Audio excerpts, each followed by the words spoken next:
a warm welcome to Power News, your window to the power sector. I'm Juhi Rajput. Let's begin with the top stories. PMO accepts CIL's plan for lower supply guarantee. Lenders turn away power companies, say CIL fuel pacts not bankable. NTPC scraps ₹350 crore coal import tender. PMO bats for high import duty on power equipment.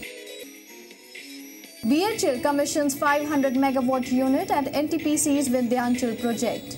Pay up or face cuts, says DVC to Delhi Discoms. India expands fastest on solar energy. Lanco to exit hydropower business. And question mark over NHPC's investments worth ₹7,800 crore. Well, those were the top stories of the week. Let's move to our next segment. In India, on one hand, people are facing severe power cuts of 8 to 16 hours all across the country, and many rural areas are going without electricity for days together. And on the other, thousands of hydro projects are stuck due to people agitation, which, if commissioned, could be best suited to meet the peaking power demand. Here is a detailed report by our correspondent. At present, country is facing severe coal and gas crisis, and power situation is deteriorating day by day. In absence of firm fuel supply agreement, coal and gas projects can't come up. India has almost 150,000 megawatt hydro potential, but only 40,000 megawatt has been harnessed so far. There is enough hydro potential which can meet the growing power demand. Hydro could be useful for peak power demand and meeting the grid frequency and discipline. Unless we keep our grid code intact and we allow the generator to run within the grid code frequencies, there will be huge loss on the generators. Damage to the power plants will be much higher and maintenance cost will be much higher. But technically it is not possible today because our hydro share has gone down and we don't have gas power projects. The only solution to this country is to accelerate the hydropower plants construction quickly and complete it completely as the earliest, so that we can supply power to the country at proper frequency and proper voltage. But in past 5-year plans, hydro capacity addition have been very poor. In 11th plan, country just added 5,544 megawatt against targeted 15,627 megawatt. Taking our lessons from the 11th plan and going forward in the 12th plan, we've already put in place processes and procedures to help us implement the projects better. But not only the preparation of project reports, but also implementation of these projects is very complex. And while it is getting implemented, several issues come up and they have to be dealt with in their own time, which is why the delay occurs. Presently, many hydropower projects are stuck due to people agitation and environmental issues. NTPC runs 600 megawatt Lohari Nag Pala project on the Bhagirathi river was stopped. Government spent about ₹1,000 crore on this project. Central government scrapped 2 dams, Bhairav Ghati 381 megawatt and Pala Maneri 480 megawatt. NHPC's 2000 megawatt Lower Subhansiri hydroelectric project is facing agitation. NHPC is facing revenue loss in terms of delay per day, that is of ₹6 crore. Controversy which is going on the Lower Subhansiri project, we have tried to address that how the flood will be controlled by the construction of this dam project.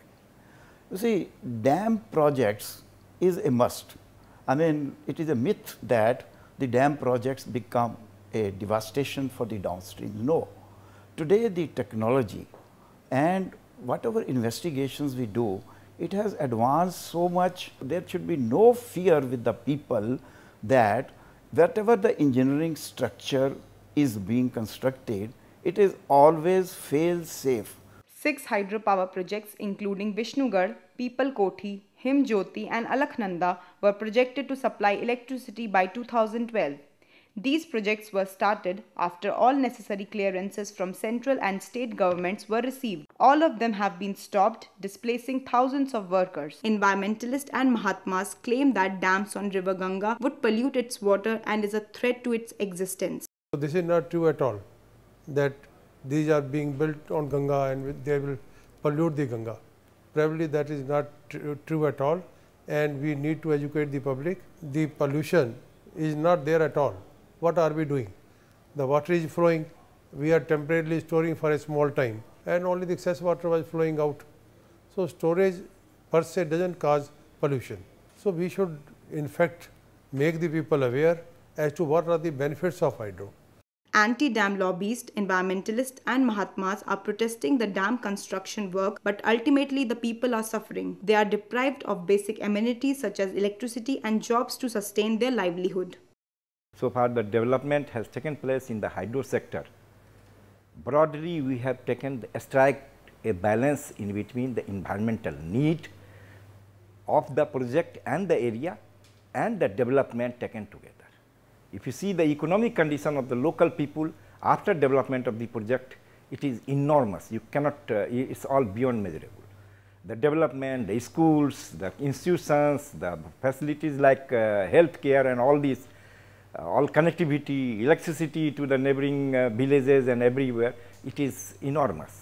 In absence of hydro project, other infrastructure development works are also held up. Now many people from the remote villages where hydro projects are stopped are insisting upon the government to restart these projects. More than 10,000 small and large scale industries in Uttarakhand are on the verge of closure due to lack of power supply. The situation has gone from bad to worst, and as a result of this, the power position is getting deteriorated day by day.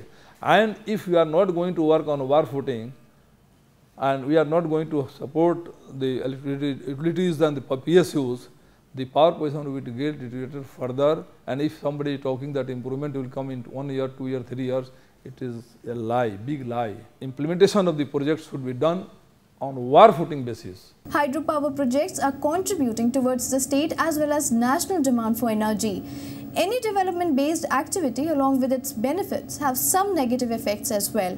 But it largely depends on our way of planning, level of coordination among projects authorities, local government, host communities and R&D institutions and involvement of these at different stages. If we plan it properly, we could achieve far-reaching positive results from these hydroelectric projects.